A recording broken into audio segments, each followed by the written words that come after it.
If you're learning front end in 2025 and want to get hired, these are the 5 exact skills companies actually look for. They're what shows up in real interviews and real job projects, not just tutorials. I'm Johnny. I landed my first developer role in my late 30s, no CS degree, and these were the exact skills that made me stand out. Stick around till the end. I'll share 2 bonus skills most beginners skip, but can give you a serious edge. Let's get right in. Skill number 1, HTML and CSS. Remember this, responsive style still wins today. Everyone always talks about learning fast and just trying to speed learn. But if you don't know how to style a page, structure a page properly and accordingly and cleanly, it's gonna really show. But what does that really mean, right? Styling cleanly. So there's gonna be a few things that employers look for when it comes to responsive design and just clean code. Employers really wanna see things like semantic markup, mobile first layouts, and just clarity in your UI. Semantic markup just means using the right tags for the right job. So if you're using a menu or a nav bar, you wanna use a nav tag. If you have a paragraph that you're typing out, you wanna use the P tag. If you wanna use an image, you wanna use the image tag. Mobile first layout, that just means designing your page to fit on a mobile screen. Having a responsive layout can adjust for other screens like iPads or cell phones or just a variety of screens. You wanna have both your desktop version and your mobile friendly version. And UI, that simply means the user interface, how your website looks and feels when a real user is actually using it. The hotel webpage that I made for my projects is a really good example. I made that with all these in mind, semantic markup. I wanted to make sure that responsively the design was able to fit in a mobile friendly manner. It was very basic, but it was clean, it was responsive, it was organized, and that's what got me noticed. So master flexbox, grid, semantic tags, and media queries. These are things that are gonna really set you apart. And just real quick, flexbox helps you line things up if you wanna center a button or putting items in rows. Grid is like organizing things in columns and rows. Think of when you're trying to organize blocks on a magazine. You have a set of cards that you wanna lay out. You can use either flexbox or grid. When you start learning a little bit more about them, you'll figure out what the project is that you wanna use these things on, and you can make a decision on which one works best for you. Skill number 2,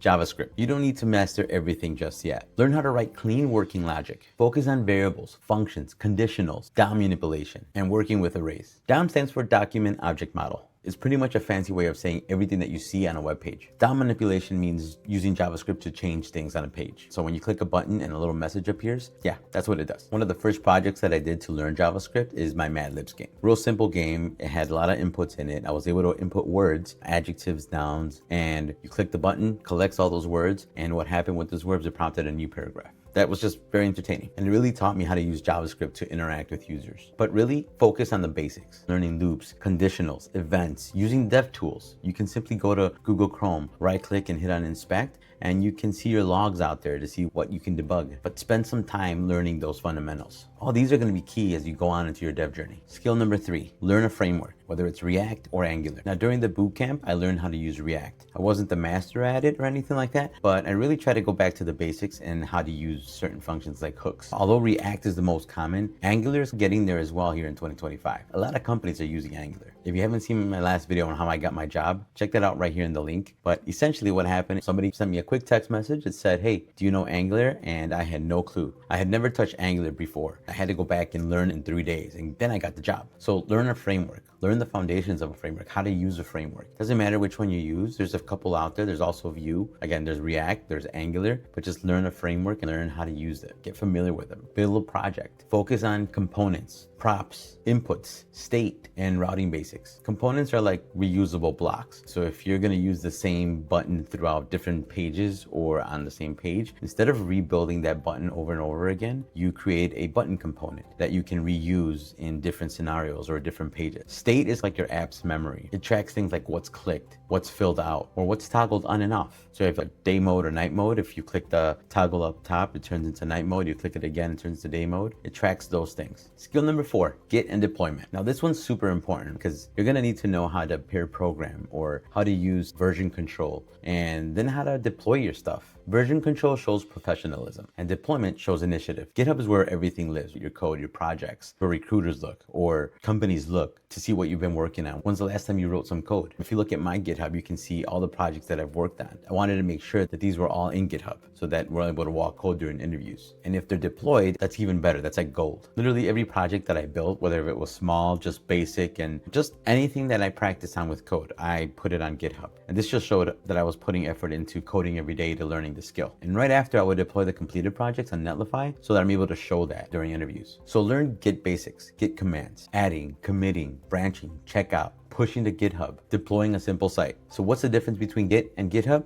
Git itself helps you track your code. It's like saving multiple versions. So if you have a red button and you styled it to yellow, after you added that change and committed your change, if for some reason you want to go back to your original color, you can go back to that version of your code. Think of it as you're playing a video game and there's a checkpoint that you want to go back to after you probably left for a little bit and came back. So you can go back into that save checkpoint and start at that moment when you want to continue playing that game. GitHub is where you store all that code so that recruiters can see them online. And deployment means you're actually going to put your project or your site live on the internet so that people can use it. Skill number 5, TypeScript. In 2025, TypeScript is no longer just optional. It's pretty much in every job listing. TypeScript is actually part of the tech stack where I work now, and I had to learn that. When I got messaged, do you know Angular? I also got messaged if I knew TypeScript, and I really didn't. I knew JavaScript, and I didn't master JavaScript just yet, but I had to just go full throttle on learning it in 3 days. TypeScript is the language that I had to learn. Now, it sounds like JavaScript, right? And that's because TypeScript is a superset of JavaScript, so it's just a bit stricter. It helps you catch errors really early on and allows you to write more maintainable code. So what does that mean? It means that TypeScript helps you spot mistakes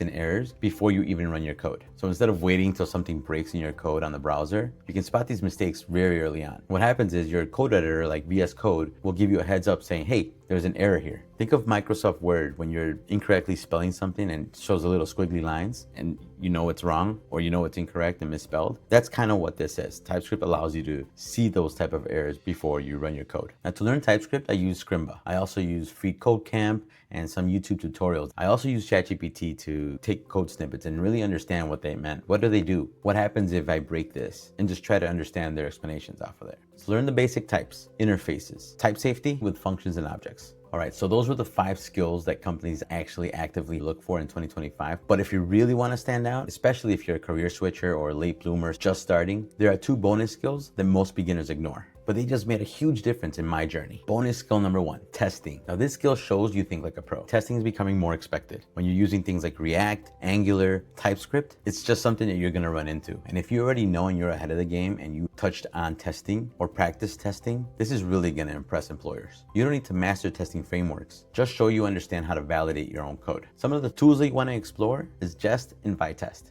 Just pick one and look up tutorials online or just do some researching on it and simply put a project in place, use Jest, and test it out. Practice with it. Bonus skill number 2, debugging and problem solving. Now this one isn't just technical, this is more mindset. A lot of employers want you to sit in the interview and see what your thought process is when it comes to debugging code. What does this line do? Why is this error taking place? And how are you solving this problem? They just want to see your thought process. In almost all my projects, I ran into bugs. And I really used ChatGPT, DevTools, console.logs throughout my page to understand where it was breaking. And this way it just helps me narrow that down. And persistence, because yes, it can be frustrating, but if you really take time to just step back and see where this problem is taking place or where the bug is, that can really go a long way. So what do interviewers care about? And that is, can you talk through a problem and show how you fix things? A good way to do this is practice out loud. So just if you're in front of your desktop, in front of your computer, think about the bug that you're working on or think about a problem in general and just talk through it in your head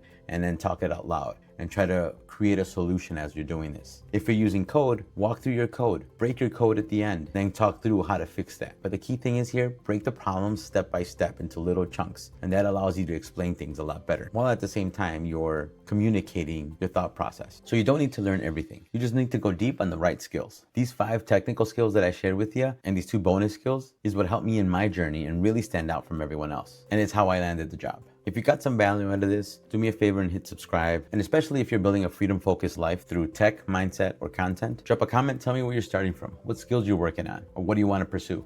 If you haven't seen how I got hired, check out this video right here.